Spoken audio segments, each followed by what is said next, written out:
እንደምን አላችሁ? የእግዚአብሔር ስም የተባረከ ይሁንና ያው እኛ ያዝነውን ሐሳብ እንቀጥላለን። እግዚአብሔር ይመስገን።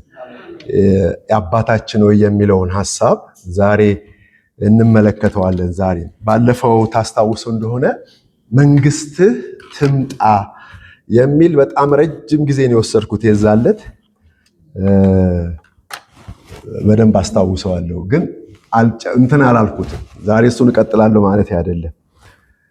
ሰፊ ሐሳብ ነው። ታስታውሱ እንደሆነ የምንኖርበትም የህይወት ምግባራችን ነው ይሄ መንግስቱ ማለት ነው። እና ያ መንግስት እንዲመጣ ምን አርጉ ነበር ያለው ኢየሱስ? ጸልዩ ነው ያለው። እና ትንሽ ይሄ የተጻፈው መጽሐፍና የእግዚአብሔር የመንፈሱ ሐሳብ ለየቅል እየሆነብን ነው ለኛ። ብዙዎች ግን ከዚህ ጋር አብሮ ምን ያደርጉታል? ይደምሩታል። ማለት ምን ማለቴ ነው? ልክ አሁን ዛሬ የምናየውን ላንብበው። በሰማያት የምትኖር አባታችን ሆይ ሲል ቀጥታ እዛ ሰማይ ውስጥ የሆነ ሰው አለ፣ ፂማም የሆነ ረጅም ዘመን የኖረ አባት የሚመስል ሰው እንዳለ ነው ሁሌም ሰው የሚስለው። እና ሰውየው ጸላዩ በምድር ነው፣ እሱ በሰማይ ነው። እንግዲህ እንዴት እንደሚሰማሙም አስቸጋሪ ነው። ምን ልል ነው? እንዲህ ነው። ይሄንን ነገር ወደ መንፈስ ስናመጣው ከመጽሐፉ ጋር ከፍተኛ ምን ይመጣል? ርቀት፣ ልዩነት ይመጣል። ስለዚህ የእግዚአብሔር መንግስትም እንድትመጣ ጸልዩ ሲል ኢየሱስ ከሰማይ ከዚህ ከሚታየው ህዋ የሆነ ነገር እንደ ከተማ ያለ ነገር እንደ የሆነ ነገር የሚወርድ አይነት ስዕል ነው ሁል ጊዜ በሰው አእምሮ የሚሳለው። በዛም ስዕል ተመስርቶ ሰው ትምህርትን ያስተምራል፣ መጽሐፍን ይጽፋል፣ ቴዎሎጂ ስኩል ውስጥ ከፍተኛ ትምህርትን ይሰጣል። እንግዲህ ምን ያህል ርቀት እየተካሄደ እንደሆነ እናያለን። አስቸጋሪ ነው። ግን የእግዚአብሔር መንግስት ምንድናት አለን? መንፈሳዊ ናት። እንዲያውም ጌታ ኢየሱስ ሲያስተምር በእናንተ ውስጥ ናት ብሎ ለፈሪሳውያን ምን አረጋቸው? አበክሮ ሲያስረዳቸው እዛም ወይም እዚህም አይሏትም፣ ከየትም አትመጣም፣ ግን በእናንተ ውስጥ አለች ብሎ ሲናገር ለሰው እንግዲህ ከበድ ይላል። ምንም እኮ አይሰማኝም፣ እኔ ውስጥ እንዳለ ምንም ስሜቱም የለም፣ ምንም የምረዳው ነገር የለም ነው የሰው መልስ ወዲያውኑ የሚሆነው። ግን የእግዚአብሔር መንግስት ደግሞ በምን አስመስላት አለው አለ? የሰናፍጭ ቅንጣት። እንግዲህ እኛ ብዙ የምናውቀው ጤፍን ነውና ትንሽ ዘር እፍ ብንላት ከእጃችን በእናት አነስተኛነቱ ማለት ነው። ስለዚህ ለሰው ፈጽሞ ሞኝነት የሆነ ሰው ሊረዳው የማይችለው ቅንጣት እንደሆነ ነው የእግዚአብሔር መንግስት። ይሄ ቅንጣት ግን በየት ተዘርቷል ይላል? በመሬት ሲዘራ፣ በተለይ በዛፉ ምሳሌ በቅሎ ለብዙዎች ማረፊያ እንደሚሆን ይናገራል። እንግዲህ የእግዚአብሔር መንግስት ይችን ትመስላለች፣ ምሳሌዋ ነው። ስለዚህ ይሄ የእግዚአብሔር መንግስት ምንድን ነው ሲል ከዚህ ከሚታየው ከሚጨበጠው ዓለም ውጪ ነው፣ መንፈሳዊ ናት። ጳውሎስ አበክሮ አስቀመጠው። የእግዚአብሔር መንግስት ጽድቅ፣ ሰላም፣ በመንፈስ ቅዱስ የሆነች ደስታ ናት አለ። ስለዚህ ይህን ስናየው ደግሞ ማንም ሰው የሚፈልገው ህይወት ነው ማለት ነው። ምን? የእግዚአብሔር መንግስት ሰላምን፣ ደስታን፣ ጽድቅን፣ ትክክለኛነትን ማን ነው የማይፈልግ ከሰው ዘር? የሁሉም የውስጥ መሻቱ ነው።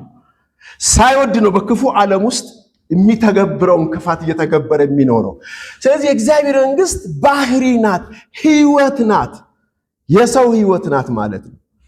ይሄ መንግስት ትምጣ ሲል አሃ ይሄማ በዚህ ባህሪ በዚህ ማንነት በህይወቴ ምን ልበል ነው? ልደግ። ይሄ ባህሪ በህይወቴ ምን ይበል? ይገለጥ።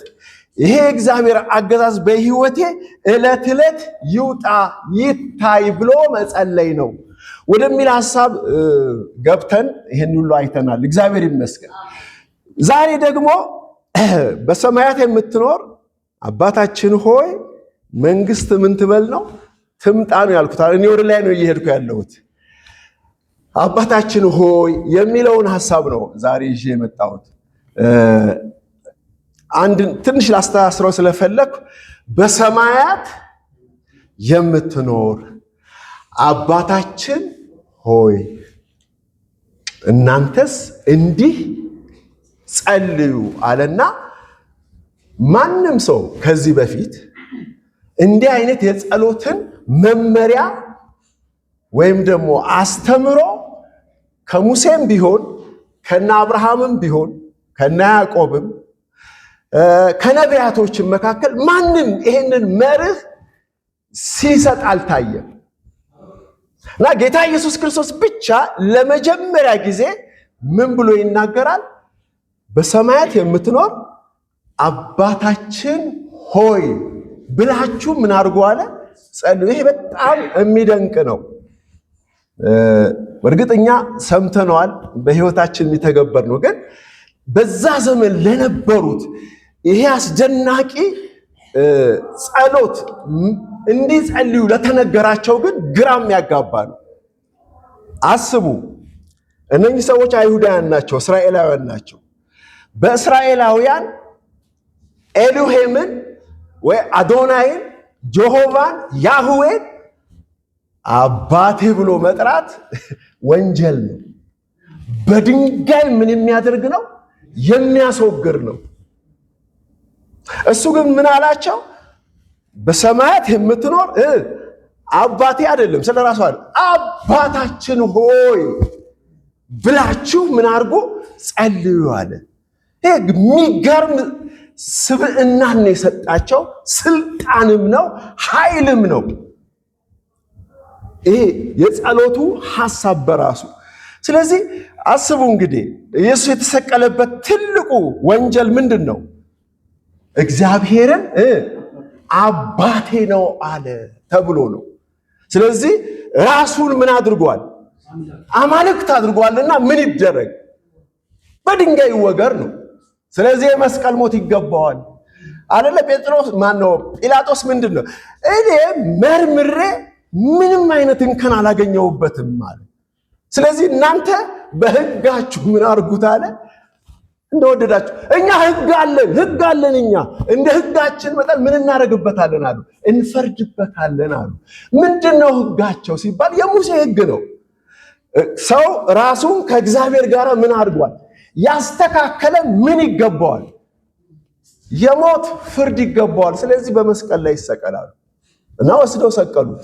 እንደ ሕጋቸው አሳልፎ ነው የሰጣቸው። ስለዚህ ምን እያልኩ ነው?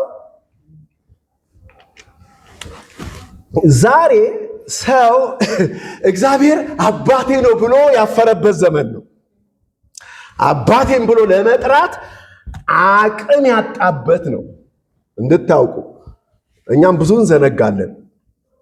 የእግዚአብሔርን አባትነት ሳይሆን ኃይሉን፣ ስልጣኑ፣ የሆነ ፈጣሪነቱ ምናምኑ ነው ሁል ጊዜ በአይምሮአችን ምን የሚለው ዘሎ የሚመጣው። ሌላውም ዓለም ይኸው ነው የሚያስበው።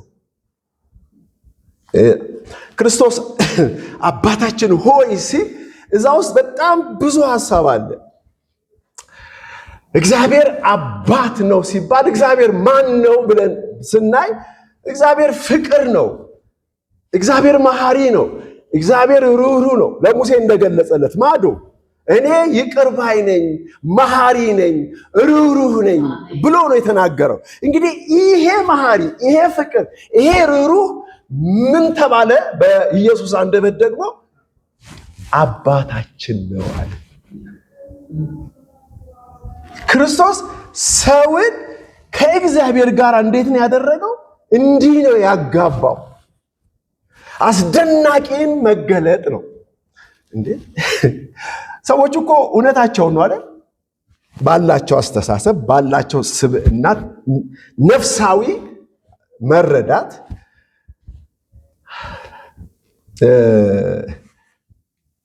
እያንዳንዱ ሰው አባትም እናትም አለው አይደል?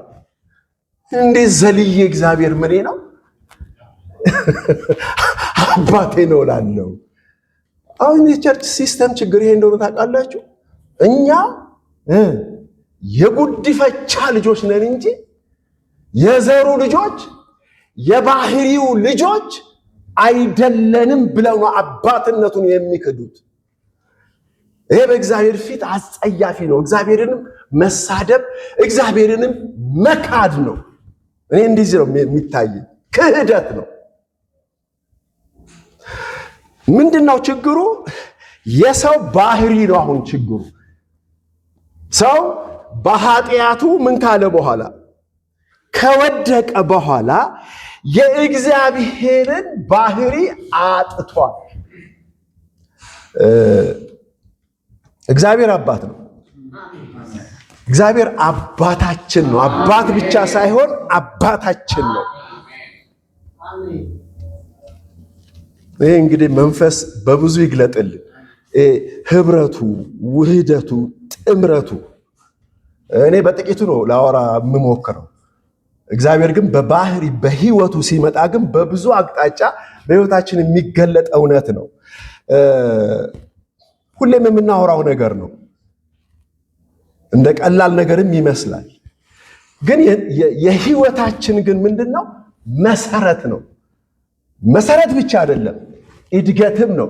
እድገት ብቻ አይደለም፣ ፍጻሜም ነው። በጣም የሚገርመኝ ግን ይህንን ሳስብ ስለ እግዚአብሔር አባትነት ብቻ ሳስብ በኋላ ምን ውስጥ ይከተኛል የእግዚአብሔር መንፈስ እንግዲህ አንተም ወደ አባትነት መምጣት አይቀርም አይነት ነገር የሚል መገለጥ ወደ ህይወቴ ትውስታ መንፈስ ያስታውሰኝ ይገርማል አልኩኝ።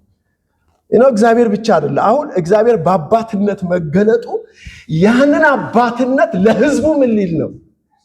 ሊሰጥ ነው እንጂ አባትነትንም ሊያወርስ ነው። አይደል እንዴ? ሕፃን ተወልዶልናል አይደል?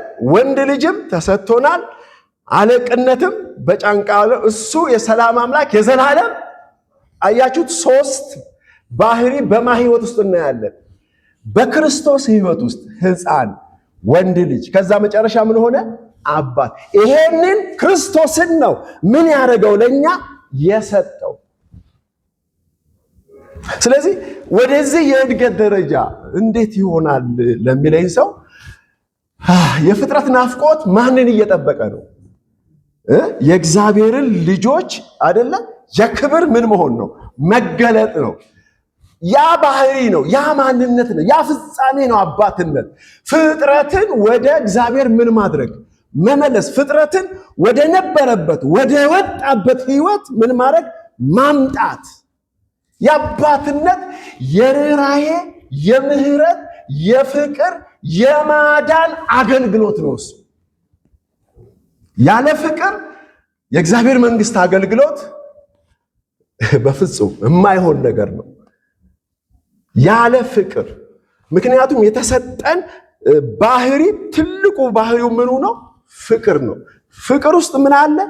ትዕግስት፣ ቸርነት አይደለ? ይቅርባይነት፣ ሁሉን ማመን፣ ሁሉን መታገስ፣ ብዙ ባህሪያቶች አሉ። እግዚአብሔር ራሱ ምንድነው ተባለ? ፍቅር ነው። ስለዚህ የፍቅር መንፈስ፣ የአባትነት መንፈስ በውስጣችን አለ። እግዚአብሔር ይመስገን። ወደዚህ ደረጃ እያደርሰናል፣ እያደረሰንም ነው። እግዚአብሔር ይመስገን። ለሌሎች ምን እንድንሆን? አባት እንድንሆን።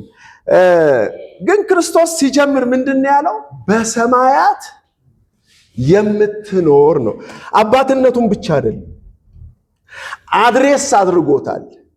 አድራሻውን፣ ያለበትን ሰፈር፣ የሚኖርበትን ከተማ ወይም ሀገር በሉት የትም በአማርኛ ነው። እሱን ምን አረገ? አስቀመጠ። የት ነው የምታገኙት አለ? በሰማያት ነው። በሰማያት ያለው አባት ደግሞ ማን ነው አለ? የእናንተ አባት ነው አለ። እንግዲህ ይሄ ለፍጥረታዊ ሰው፣ ለስጋዊ ሰው፣ በሕግና በስርዓት ለሚገዛው ለዛ ዘመን ዛሬም ላለ ነው። ይህ ሲናገር የሚነጥቅ ቃል ነው፣ የሚያወጣ ቃል ነው። እንግዲህ ያው ሁላችንም ከመጣንበት ቸርች አስተምሮ ነው እኔም የመጣሁትና ይሄ ነገር እዛ ያለው በጣም እንትን የሚያደርገኝ የሚረብሸኝ ሐሳብ ነበረ እና ጊዜው 76 75 ይመስለኛል 73 ነው ጌታ ያገኘሁት። ከዛ በቃ በህይወቴ በጣም ማላቀው ልቆጣጠረው ማልችለው መንፈሳዊ የህይወት ፍንዳታ ፈንድቷል። ማንም ሊያግዘኝ አይችልም በዛ ዘመን። ግን ምን ውስጥ ገባው? እግዚአብሔር አባቴ ነው የሚል ታላቅ ደስታ የልጅነት ህይወት ውስጥ ከቶኛል ሳላውቀው እና እግዚአብሔር አባቴ ነው እያልኩ ይላል። እኔ ሚሊታሪ ተራ ነበር የምውለው አዲስ ከተማ ስለመማር እዛው እየሰራው እነ ትዕግስቱ ያውቁታል። እና ልክ ጣና ገበያ ታውቁታላችሁ። በጣም ነው የማስታውሰው። ከሲኒማ ራስ እንደዚህ መጥቼ እንደዚህ እየዞርኩ አንተ ማነህ አለ ማለት አበዛሁት። ይሄ እግዚአብሔር አባቴ ነው እኔ ልጅ ነኝ የሚለው ነገር ውስጤ ገኖ ወጣ። ምንድነው አንተ? ማነህ አንተ? እንዴ ልክ ፊት ጊዜ ስጀምር ያወራሁትን ነው ክርስቶስ የተከሰሰበትን አይነት አንተ ራስህን ከእግዚአብሔር ጋር እያስተካከልክ አንተ እግዚአብሔር ነህ እንዴ አለኝ። በኢየሱስ ስም ሂድ ከዚህ ያልኩት እኔ አይደለሁም እግዚአብሔር አይደለሁም። እኔ ግን ምን ይላል መጽሐፉ? እናንተ የእግዚአብሔር ልጆች ናችሁ ነው። የሱ ክስ ግን እዚህ ጋር አስጠጋኝ እና አረሳው። በኢየሱስ ስም ብዬ ገሰስኩት፣ ፈራው። ከዛ በኋላ ሳልቀዘቅዝ አልቀርም። ትምህርቱ ስለሌለ ዕውቀቱ ስለሌለ ልላችሁ ፈልጌ ነው። ግን መንፈሱ ግን አለ። በዛ ልጅነት ህይወት ውስጥ ምን አይነት እርካታ ደስታ የዛኔ አስታውሰዋለሁ። ይሄንን ማወራው ዝም ብዬ አይደለም። እግዚአብሔር አባት ከሆነ እኔ አባት ነው ያልኩት ሰው እኔ ምኑ ነኝ ማለት ነው? ምን አይነት ልጅ ልሆን እችላለሁ? ሰዎች ልጅ መውለድ ሲያቅታቸው የሌሎች ሰዎች ልጅ በሕፃንነቱ ተቀብለው ምን ያደርጉታል?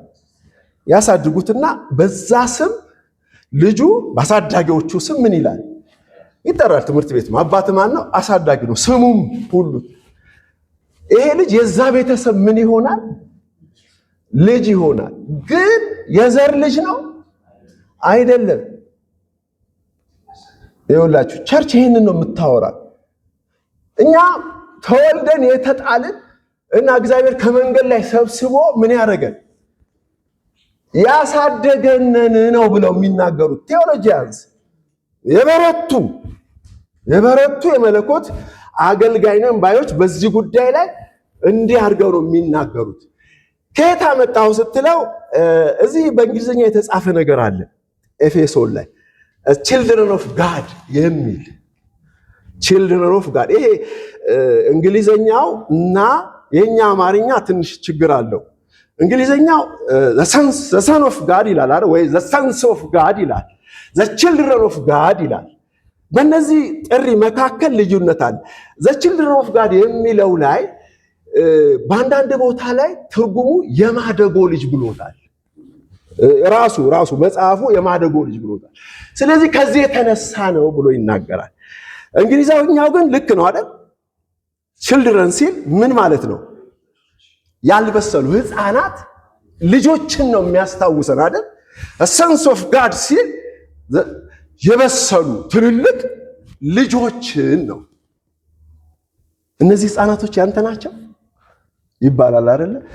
ተለቅ ካለስ 18 ምናምን ከሆነ እነዚህ ህፃናት ይባላል። እነዚህ ልጆች እነዚህ በስለዋል ማለት ነው። መጽሐፍ ቅዱስ በእንዲህ አይነት ሐሳብ ነው የተጻፈው። አዎ ህፃናት የሆኑ የእግዚአብሔር ልጆች አሉ፣ ያልበሰሉ መንፈሳዊ ማስተዋል ብዙ የሌላቸው ያላደጉ ሊያገናዝቡ የማይችሉ እና ይህን ነገር ግሪኩ በደንብ አድርጎ ይናገረዋል። ህፃናትና ጎልማሶች ብሎ ያስቀምጠዋል። ይሄ ህፃናት የሚለው የኤፌሶን ላይ ቢሆንም ገላትያ ላይ ግን ሄደን ስንመጣ ምን ይላል? ገላትያ ምዕራፍ 4 አንዴ ላንብብ።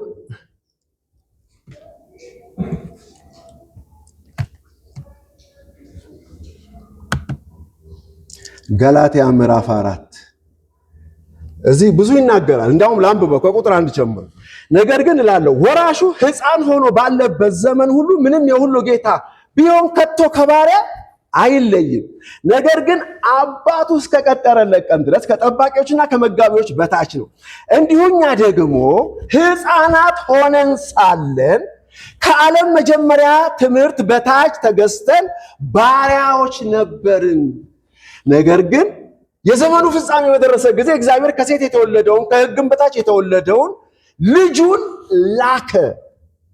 ለምን ስንል እንደ ልጆች እንሆን ዘንድ ከሕግም በታች ያሉትን ይዋጅ ዘንድ።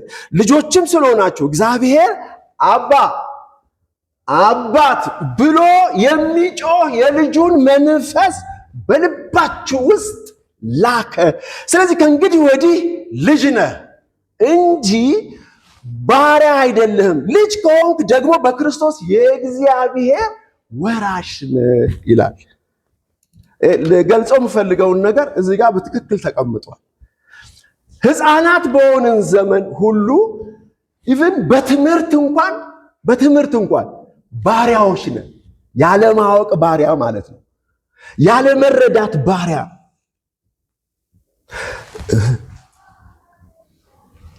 ወራሹ ሕፃኑ ሆኖ ባለበት ዘመኑ ሁሉ ምንም የሁሉ ጌታ ቢሆን ሕፃን ነው። ምንድነው? የእውቀትም የመረዳትም የመንፈሳዊ ሕይወትም መረዳት ምንድነው? ባሪያ ነው። ሕፃን ነው፣ አያውቅም። በዚህ ዘመን ምን ይገዛዋል? ሌላው ይገዛዋል ነው። እንግዲህ ይሄ ባሪያ የሚለው ይሄ ሕፃን የሚለውን ነገር ነው በአብዛኛው በቸርች ውስጥ ምን ተብሎ እንደ ዶክትሪን ተይዞ በሙግትም እንኳን እየተነገረ ያለው ነገር ግን ወረድ ስንል ግን ክርስቶስ የመጣበት ትልቁ ዋናው ጉዳይ ምን እንደሆነ ሲነግረን ምን አለ? የዘመን ፍጻሜ በደረሰ ጊዜ እግዚአብሔር ከሴት የተወለደው ከሕግ በታች የተወለደውን ልጁን ምን አረገ? ላከ። ለምን ላከ ስንል እንደ ልጆች እንሆን ዘንድ ከሕግም በታች ያሉትን ይዋጅ ዘንድ ይላል። እግዚአብሔር ይመስገን። ከሕግ በታች አስተሳሰባቸው ሁሉ በሕፃንነት ያለ ባለማወቅ ውስጥ ያሉትን ምን ያደርግ ዘንድ? በእውቀት ይዋጅ ዘንድ፣ በባህሪም ይዋጅ ዘንድ፣ በማንነትም ይዋጅ ዘንድ እሱ ከሕግ በታች ምን ሆነ? ተወለደ። እግዚአብሔር ልጁንም ላከልን ብሎ ይናገር። የጌታ የኢየሱስ ክርስቶስ መምጣት እና መገለጥ ኢቭን ወደኛ ሕይወትም እንኳን ዳግም ወደኛ ምን መሆኑ መገለጡ መምጣቱ ልጅነታችንን ሊያበስር ነው። ምክንያቱም እዛ በሕፃንነት ዘመን ባለማስተዋል ዘመን የተጋረደ የተደበቀ የተሸፈነ ነገር ወደ ልጅነት ሕይወት ስንመጣ ምን ሆኗል? ተገፏል። ብዙ ማናቀውን ነገር እንድናይ አድርጎናል ስንል ነበር። የዛኔ ወደ ጌታ ወደ መንግሥተ ሰማያት ስገባ ጳውሎስን ጠይቀዋለሁ። ዛሬ ምን ያላልኩትን አሁንም ሄጄ ማንን ጠይቃለሁ? እዛ ሄጄ ጳውሎስን ጠይቀዋለሁ። ምን ነው ክርስቶስ ወይ እግዚአብሔር ሳለ አይደለ እንዴ? እንዲህ አይነት ወሬ አለ፣ እንዲህ አይነት ጨዋታ አለ። እግዚአብሔር ደግሞ የትም ሳንሄድ እዚሁ እያለን እግዚአብሔር ከሕይወታችን ውስጥ ይሄ ጨለማውን አለማወቅን ሕፃንነትን ምን አድርጎ ገፎ ሽሮ ጥጦን ከአንደበታችን ላይ ወሰደና እግዚአብሔር ይመስገን ድንኳኑን ቀየረልን። ከእናታችን ወዴት? ወደ አባታችን ድንኳን እንድንገባ አደረገን። ይሄ ታሪክ እናስታውሳለን። አብርሃም ይስሐቅን ምን ሲል ሲያሳድግ ይስሐቅ ምን ሆነ? ወደ ምንድነው? አሁንም በነገራችሁ ላይ እስራኤል ሀገር ውስጥ ዛሬም ያከብሩታል። አንድ ልጅ 12 ነው 13 ዓመት ሲሆነው ድግስ ይደገስለታል። በቃ ያ ልጅ በቃ ወደ እንትን ከሕፃንነት ወደ ጉልምስና ገባ ብለው ዛሬም ይከበርለታል። ድግስ ይደግሳሉ። ይገርማቸዋል። አዎ እሱ እንግዲህ ጡት የጣለው ይሄኛው ደግሞ 13 14 እዛን እንግዲህ እዛን ያህል ጡት አይጠባም አይደል? ይሄኛው ማቹሪቲ ነው። ይሄ ብስለት ነው። በቃ ያ ልጅ በሰለ ተብሎ ነው በአይሁድ ሕግ ባህል እስከ ዛሬ ባህሉ አለ እና ሲበስል ከዛ በኋላ ይሄ ልጅ ምን ይሆናል? ይነቃል። እኔ ይሄንን ነገር በብዥታ አስታውሰዋለሁ። እናትና አባቴ ወደ አሰላ የሚባል ከተማ ወስዶ ነበር ምንም ነገር በማላቅበት ሰዓት እና ሁሉ ነገር ብዥ ይልብኛል። ከዛ በኋላ ግን ነገሮች እንዲህ ክፍት ብለው ሳቃቸው አስታውሳለሁ። ይሄ የእውቀት እድገት ነው። የዛኔ አብርሃም ድግስ ደገሰ ነው አይደል የተባለው? ድግስ ደገሰ። ድግሱ ከፍ ብሏል። ታላቅ ወንድምየው ደግሞ አለ። ማን ነው? እስማኤል ምን አለበት ይላል? ሞክድ ይላል። እንግሊዘኛው ቀለደበት ነው የሚለው። አፌዘበት፣ አላገጠበት። ምንድን ነው ማላገጡ? የልደርሽ ነው አይነት ነገር ነው። ምክንያቱም ይሄ ልጅ ምን እየሆነ ነው? ሲደገስለት በዓሉ እንደ ወራሽ ነው፣ ሊወርስ ነው። የቤቱን ምን ሊያደርግ ነው? አባቱ ደግሞ ምን ሊያደርገው? ወራሽ ሊያደርገው ነው። የሚወርሰኝ የለም ብሎ ነው ይሄን ልጅ ምን ያደርገው ያገኘው። ታስታውሳላችሁ። እና ሳራ ይሄን አየችና ምን አለች? ተበሳጨች። እና ምንድነው ይሄን ልጅ ከነ ባሪያ ከቤቴ ምን አድርግልኝ? ምንም እንኳን እሷ ብትሰጠው ያችን ባሪያ ለአብርሃም የሰጠ ማን ነው? ሳራ ናት። አሁን ደግሞ ስልጣን ስላላት አባራለች። በዚህ ነገር ችግር ሆነበት ይላል። እግዚአብሔር ምን አለው? ልጁን ከነናቱ ምን አድርጋለው? አስወጣ አለው። ምክንያቱም ምን አይደለም? ወራሽ አይደለም። አዎ አሁን ቸርች ሲስተም ወራሽ አይደለም። ያ ስርዓት፣ ያ ወግ፣ ያ ምልልስ፣ ያ ህይወት የሚወርስ አይደለም። ትምህርቱን ነው ሲስተሙን ነው ያልኩት፣ ሰዎቹን አልነካው። እነሱ ግን በታላቅ መከራ ውስጥ አልፈው ወደ እግዚአብሔር ህይወት ይመጣሉ። ያንን እግዚአብሔር መንግስት ካህናት አገልግሎት ያደርገዋል። ክብር ለእግዚአብሔር ይሁን። እኛም ልክ እንደዚሁ ምን ሆነናል? ከዛ በታላቅ መከራ ነጽተን ነው አሁን ያለ ነው። አስተሳሰባችን የነጻው ከዛ የተነሳ ነው። እግዚአብሔር በሚለቀው በህይወት ውሃ በበጉ ደም ልብሳቸውን አንጽተው አሁን በዙፋኑ ፊት አሉ ይላል።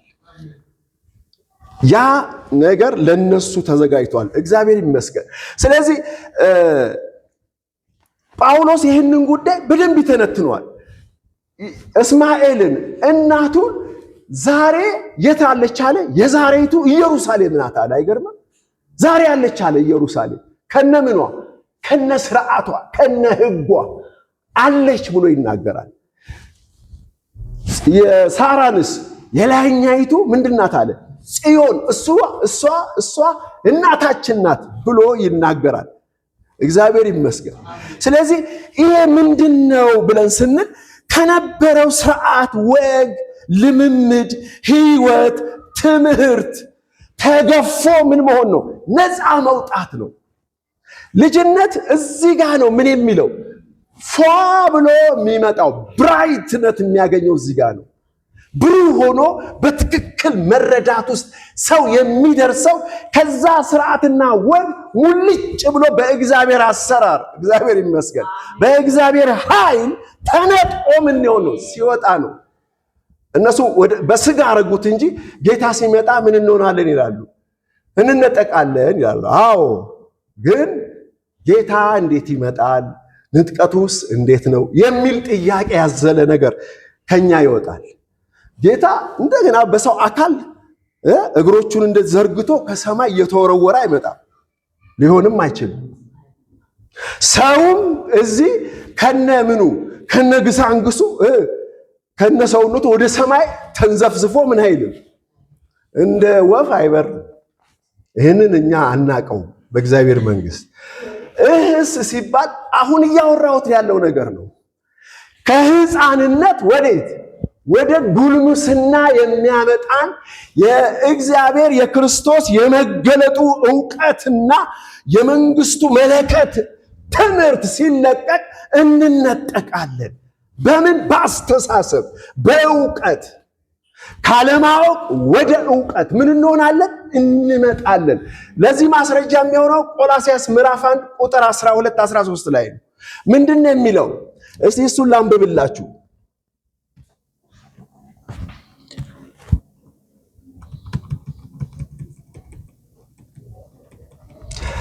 ቁጥር 13 እና 14 እርሱ ከጨለማ ስልጣን አዳነን፣ ቤዛነቱንም እርሱም የኃጢአትን ስርየት ወዳገኘንበት ወደ ፍቅሩ ልጅ መንግስት አፈለሰን ይላል። እንግዲህ ማፍለስ እኔ ከማፍሰስ ጋር አንድ ነው እላለሁ። ይቅርታ ከዚህ ወደዚህ መሆን ነበረበት። አሁን ግን ከዚህ ወደዚህ ላድርግ። ማፍለስ ማለት ከዚህ ውስጥ የነበረውን ነገር ወደዚህ ምን ማድረግ ነው? ማፍሰስ ነው። አፈለሰን። ለምሳሌ አንድ በባሪያ ግዛት ውስጥ ታስሮ የነበረ ህዝብ ሄዶ የባርነቱን በር ሰንሰለት በጥሶ በውጊያ ሊሆን ይችላል፣ በጦርነት ያንን ህዝብ እፍስ አድርጎ ወደ ነፃነት ምድር ሲያመጣው ማፍለስ፣ ፈለሰ አይደለ? መጣ። ከአንድ አለማወቅ ከጨለማ ከምንድነው ጋግርት ከሆነ ድንቁርና ዓለም ወደ ብርሃን ወደ ማወቅና መታወቅ፣ በተለይ በእግዚአብሔር አንጻር ወደዚህ የህይወት ሰፈር ውስጥ ምን መሆን ነው? በአይምሮ በአስተሳሰብ መምጣት ነው እንጂ ከነሰውነት የዛ ላይ ዘልዬ ምን ልሰራ ነው? የዚህ ስንት ስራ አለ እንዴ! ሰውን ለጥፋት፣ ለእልቂት፣ ለበሽታ፣ ለሞት፣ ለኃጢአት፣ ለውርደት፣ ለርግማን ትቶ እኔ እበራለሁ፣ እኔ እሄዳለሁ፣ እነጠቃለሁ እና ይሄኛው ምን ሊሆን ነው? ይሄ ማለት ስድብ ነው። እግዚአብሔር ስለ አባቱ ነው እያወራ ያለሁት፣ ስለ ልጅነት ነበር እያወራ ያለሁት። አሁን ወደ አነሳሁት ሐሳብ ነው የምገባው መጨረሻ ላይ። እግዚአብሔር የሁሉም አባት ነው። የኔ ብቻ አይደለም። እኔ ዛሬ ስላወቅኩት ዛሬ እንዲህ ስለገለጥኩት የኔ ብቻ አይደለም። እግዚአብሔር የፈጠረው የሰው ዘር በሙሉ ምንድነው? አባት ነው። ዛሬ ብዙዎች በዚህ ጉዳይ ላይ ጠብ ያነሳሉ። መብታቸው ነው። በጌታ እስካላመነ ድረስ የዲያብሎስ ልጅ ነው ይላሉ።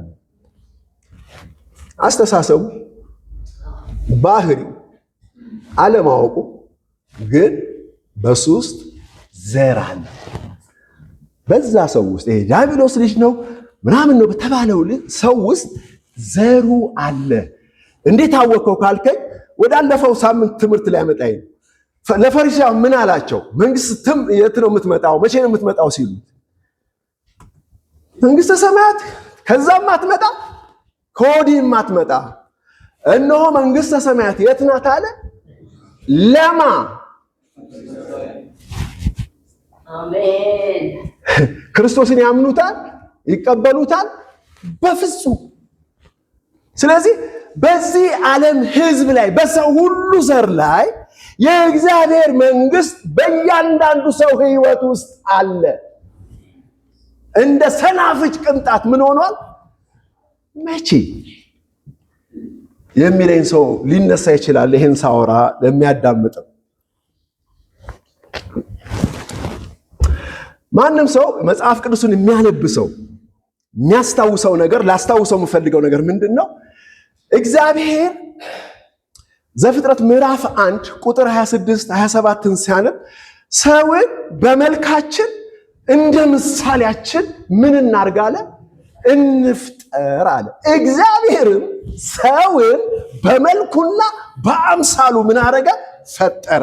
ወንድና ሴት አድርጎ ፈጠራቸው ይላል።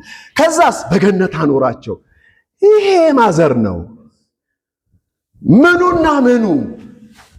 መልኩና ምስሉ። የአማርኛው ትንሽ ችግር አለው ይሄ ምስሉ የሚለው ነገር። በርግጥ የፎቶ የኮፒ አይነት ይመስላል። ኖ የራሱ ማንነት ማለት ነው። ይልቁንም የእንትኑ የዕብራይስጡ የተጻፈበት ከሆነ ምን ይላል? ጨለምት ነው የሚለው ባልተሳሳቱ። ነገር ግን ምንድነው መሰላችሁ ይሄ ሲተረጎም እጢ ይለዋል። እጢ ሲወጣ እዚህ ውስጥ ምን ከሰውነቴ ጋር ነው አይደለ እብጥ የሚለው በእኔ ላይ ትርፍ ምን የሆነ ነው ይመስላል፣ የበቀለ ይመስላል። ምንድነው ያ የሚያመለክተው? እግዚአብሔር በቀላሉ ላውራው ራሱን አባዛ ማለት ነው። ራሱን ምን አደረገ? አባዛ፣ ራሱን አወጣ በራሱ መልክ በራሱ ምሳሌ። ከዛ ምን አላቸው? ብዙ ተባዙ ምድርንም ሙሏት ይላል፣ ግዟትም ብሎ ነው ሲያውጅምን። እንግዲህ ለዚህ ትንቢት ፍጻሜ ነው እየገሰገስን ያለ ነው። እግዚአብሔር ይመስገን። ምድርን ሚሞላትና በመጨረሻው የሚገዛት በመልኩና በአምሳሉ ያለ ዘሩ እንጂ አሁን ያለው አይደለም። ለዚህ ነው አሁን ምድር በምን ውስጥ ያለችው? በከፍተኛ ነውጥና ክራይስት ውስጥ ያለችው፣ ብጥብጥ ውስጥ ነው ያለችው። በተለይ በዚህ ዘመን ደግሞ ሰው ባልተወለድኩ ባልኖርኩ እያለ በሚልበት ዘመን ላይ ደግሞ ኢኮኖሚው፣ የፖለቲካው፣ የጦርነቱ በቃ ከፍተኛ ውዥንብሩ የወጣበት ወዴት እንደሚሄድ ፈጽሞ ሄዶ የቱ ጋር እንደሚቆም የታጣበት ዘመን ቢኖር ይሄ ዘመን ግን አባት አለው። የዚህ ግራ ለተጋባ ህብረተሰብ ህዝብ ምን አለው? አባት አለው እያልኩ ነው እያወራ ያለው። የዚህ ሁሉ አባት ነው እግዚአብሔር።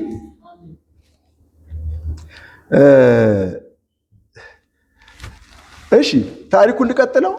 በገነት ነበሩ አይደል? ከዛ ስቶ ምን አለገ? ወደቀ።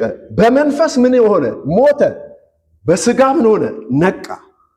በቃ አሁን እግዚአብሔርን ካለማወቅ ያለው ህብረተሰብ ይሄ ነው። በመንፈሱ ሞተ ሲል በመንፈሱ ጠፋ አልተባለም፣ ተደመሰሰ አልተባለም። በመንፈሱ አንቀላፋ። የስጋ የዓለም የሰይጣን የዚህ ዓለም ስርዓት ምን ሆነበት? ተጫነበት ማለት ነው። መቃብር ውስጥ ነው። ሙታን የእግዚአብሔርን ልጆች ድምፅ የሚሰሙበት ሰዓት ምን ይላል? ይመጣል። አሁንም ሆኗል እያለን ነው። እኛ ድምፁን ሰምተን እንደነቃል በዘመናችንና በጊዜያችን እንዲሁ ደግሞ ሌላው ህዝብ ይነቃል፣ ይመጣል። አሁን ግን በምን ውስጥ ነው ያለው? በመቃብር ውስጥ ነው ያለው። ትንሣኤ እንዳለ የሚያምን ሁሉ ይህንን ያምናል። ስለዚህ ትክክለኛውም ትንሣኤ ወንጌልን ሰምቶ ምን መሆን ነው? መንቃት ነው። ክብር ለእግዚአብሔር ይሁን። ስለዚህ የዓለም ህብረተሰብ ባለማወቅ ውስጥ ነው ያለው፣ በመቃብር ውስጥ ነው እንጂ ሁሉም ምንድነው? የእግዚአብሔር ልጅ ነው። አዳም የእግዚአብሔር ልጅ አልነበረም የሚል ካለ ሉቃስ ምዕራፍ 1 ቁጥር 23ን ያንብበው። አዳም የእግዚአብሔር ልጅ ነበረ ይላል። የጠፋው ልጅ ታሪክ ታዲያ ከየት መጣ? ኢየሱስ ስለ ጠፋው ልጅ ታሪክ ከየት አመጣው ታዲያ? አንድ አባት ሁለት ልጆች ነበሩት አለ አይደል? አንዱ ሄደ ይላል አይደል? እሱ በሄደበት ተመልሶ ሲመጣ ልጄ ምን ሆኖ ነበር ይላል አባትዬ። ጠፍቶ ነበረ አገኘሁት፣ ሞቶ ነበረ ሕያው ሆኗል። ስለዚህ ምን እናርጋለን? ግብዣ እናድርግ ብሎ ሲደሰት ከሰው ሁሉ አንድም እንደማይጠፋ ደግሞ ሌላ ማስረጃ ለመስጠት ከተፈለገ አንድ ሰው 100 በጎች ነበሩት ይላል። 99 እያሉ አንዱ በግ ምን ሆነበት እና ይጥፋ አለ አላለም። 99ም በተራራ ትቶ አንዱን ፍለጋ ተቅበዝብዞ ምን አረገው? አገኘው። ባገኘው ጊዜ በትከሻው ተሸክሞ ምን አረገው? አመጣው። ለምን ክርስቶስ ይህንን ምሳሌ ለምን ያወራል? ተረት ነው እንዴ የሚያወራው እንዴ? መንፈሳዊ አስረጅነቱን ነው የሚያስቀምጠው። ከ100 በጎች አንድም ምን አይሉ አይጠፉም። እግዚአብሔር ከፈጠረው ከዓለም ሕዝብ ፍጥረት መካከል አንዲቷ ነፍስ አትጠፋም። አለዛ ክርስቶስ ምን መሆን የለበትም? መቅበዝበዝ አልነበረበትም። በዚህ ዓለም በፈጠራቸው የሰው ልጆች እጅ መቅበዝበዝ የተቅበዘበዘው አንዲቱ ነፍስ ምን እንዳትሆን ነው እንጂ ለዳነው ብቻ ከሆነ እሱ በሕግና በሥርዓት ማዳን ይችል ነበር። ማንም እንዳይጠፋ ወዶ ስለ እናንተ ምን ይላል? ይታገሳል። ስለዚህ ማንም አይጠፋ። ክብር ለእግዚአብሔር ይሁን። ዘሩን ይተዋል እንዴ ሰው? እኔ ፊልም እወዳለሁ። ይቅርታ ካደረጋችሁም ይቅርታ ታደርጋላችሁ። እና ማታ እንደ ድንገት አንድ ፊልም አይ ነበር። ፊልሙ ከዚህ ጋር እንትን ሆነብኝ እና ሰውየው በቃ ወታደር ነው። ከውትርና ከመሄዱ በፊት ግን 6 ዓመት 5 ዓመት ይሆናታል ልጁ እና በለቅሰው ነው የተለያዩት። በቃ በጣም ብዙ ማስታወሻዎች አስቀምጦ ይሄዳል። ሄዶ ተመልሶ በሆነ ችግር ውስጥ ገብቷል። ተመልሶ መጥቶ እና ግን አንድ ቀን ልደቷን ስታከብር ትልቅ ናት። አሁን 17 16 አይነት ሆናለች። ልደቷን ልታከብር በስክሪን ማለት በሞባይል ቪዲዮ ዛሬ ልደቴ ነው ብላ ስታወራው ይታያል። ልክ ወዲያውኑ ቪዲዮ ይጠፋል። የሆኑ ወንበዴዎች መጥተው ልጅቷን ይወስደዋል። በጣም አደገኛ ወንበዴዎች ናቸው። እና ያችን ልጅ ለማዳን ሲገባ እሷን የመሰሉ በጣም እልፍ ሴቶች ደግሞ እነዚህ ወንበዴዎቹ ይዘው ምድሪቱ ላይ የክፋትን ስራ ይሰራሉ። ሴቶችን በሐሽሽ በምን እያሰቃዩ እና ልጁን ለመፈለግ በየታጎሩ ልጆች ይፈልጋል፣ ይዞራል። በመጨረሻ አንዲች ልጅ ከእሷ ጋር ታስራ የነበር ያገኛታል። እሷን ተሸክሞ ወደ ሆነ ቦታ ያመጣና ይጠይቃታል። ካሜራውን ፎቶውን አሳይ። ትነቃለች። እሷ ከሐሹ ከምኑ ነቅታ ወደ ልቧ ትመለስ። መጀመሪያ አላቅም ብላው ነበር። አውቃታለሁ እንዲህ ነው እና ያቺ ልጅ ግን አባቷ በሕፃንነቷ አሰልጥኗታል። የቁጥር ጽሑፍ ምናምንና የሆነ መኪና የምትሄድበት ታርጋ ቁጥር ታይና ትጽፍለታለች። እና ልክ በጃኬቷ ቁልፍ ላይ ጽፈዋለች በብረት። እና አንድ ቦታ ላይ ልጅቷ ይች ጓደኛዋ ጃኬቱን ለሱ ጃኬቱን አግኝቶ ነው እቺን ልጅ ብሎ የጠየቃትና ልክ ሊያውቅ ሲል ደግሞ እነዚህ ወንበዴዎች አውቀውበታልና መጥተው ይገለብጡታል። የሆነ ችግር ውስጥ ይገባል። በቃ እስከ ሞት ድረስ ስቃዩን ነው ላወራ የፈለኩት። በቃ ሆስፒታል ገብቶ ከሞተ በኋላ በማስነሻ ሬሳ የሚነሳል፣ የሞተ ሰው የሚቀሰቀስበት በሱ ተደርጎ በቃ ብንን ብሎ መጨረሻ ላይ ያገግሞ ይነሳል። ከዛ በኋላ ሄዶ ከፍተኛ ዋጋ ከፍሎ ልጁን ከሞት ምን ያረጋታል? የአባትና የልጅ እግዚአብሔር ሰው ይሄን ያህል ለሚወደው ልጁ ዋጋ ከከፈለ እንዴ የሆነ እንትኑስ ጉድጓድ ውስጥ የሚንተከተክ እሳት ይሄ ብረት የሚቀልጥበት ነገር አለ። እዛ ውስጥ ሊጨምሩት እኮ በቃ እንደምንም ብሎ ነው የወጣው። ያው እንግዲህ እንዳላሰለቻችሁ ነው ታሪኩን እንትን ያልኩት። ከብዙ ነገር ወጣና አዳናት። እኔ አለቀስኩ፣ እምባዬ መጣ መጨረሻ ላይ። እግዚአብሔርስ እኔን አድኖ የሱ የሆነው ፍጥረትን እንደተባለው የሆነ ትልቅ እሳት የሚንቀለቀል ባህር ውስጥ ሊጥል ነው እና ቁጭ ብሎ ዙፋን ላይ እንዲህ ነው ሲሰቃዩ ሲያለቅሱ እያየ ነገርሽ ነበር። እምቢ ብለሽ ነው እያንዳንድሽ ሌል ነው። ይሄ እኮ እንዴት የረከሰ ነገር ነው! እንዴት ክፉ ነገር ነው! እኔ ለልጄ የማላረገውን እንዴት ነው ሌላው ላይ እንዲህ የሚሆነው? መሐሪ፣ ፍቅር፣ ሩህሩህ፣ ለቁጣው የዘገየ ምሕረቱ የበዛ ቁጣውስ ለጥቂት ጊዜ። ለምንድን ነው ይሄ የማይታወቀው? ይሄ ነገር እንኳን አንብቦ ለምንድን ነው ሰው የማይረዳው? እግዚአብሔር የሁሉም አባት ነው፣ የኛ ብቻ አይደለም። እና እያንዳንዱን ተቅበዝብዞ ምን ያደርገዋል? አድኖታል፣ ያድነዋል። ከዛም የሰራን እኛን ነው። እግዚአብሔር ይመስገን።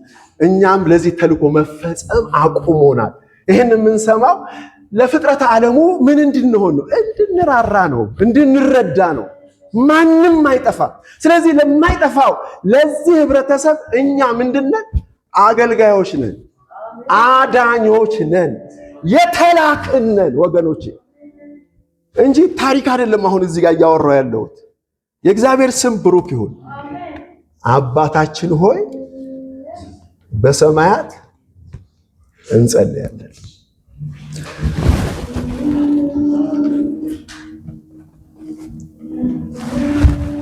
ልዑል እግዚአብሔር አባት ሆይ ማደሪያህ ይባረክ፣ መኖሪያህ ይባረክ። እግዚአብሔር ሆይ መቅደስህም ይባረክ። ለዚህ ለከበረ ነገር ስለዋጀን ስላስቀደምከን ክብር ላንተ ይሁን። ይህም በመረዳት በማወቅ ብቻ ሳይሆን በህይወትም በምግባርም ደግሞ እንድንቀድም ተወስነናል፣ ተደርገናል፣ ተመርጠናል፣ ተጠርተናልና የተነገረው የመረጥከው እና ያወጣው እውነት በምድር ላይ ይፈስ ዘንድ ይገለጽ ዘንድ በሕይወታችን እንጸልያለን። እግዚአብሔር ሆይ ነገር ይፈጸም። እግዚአብሔር ሆይ የተናገርከው ነገር ሁሉ ይፈጸም ዘንድ እንጸልያለን። ከተናገርከው አንድም ስለማታስቀር በሚመጡት ዘመናት ያንተ ምሕረት፣ ቸርነት፣ ባለጸግነት ምን እንደሆነ ደግሞ በዚህ ባሉ ባንተ በተመረጡ ልጆች በፍጥረተ ዓለሙ ላይ ስለምትለቀው ምሕረትና ርኅራኄ ማዳን ክብር ላንተ ይሁን። ተባረክ። በኢየሱስ ክርስቶስ ስም አሜን።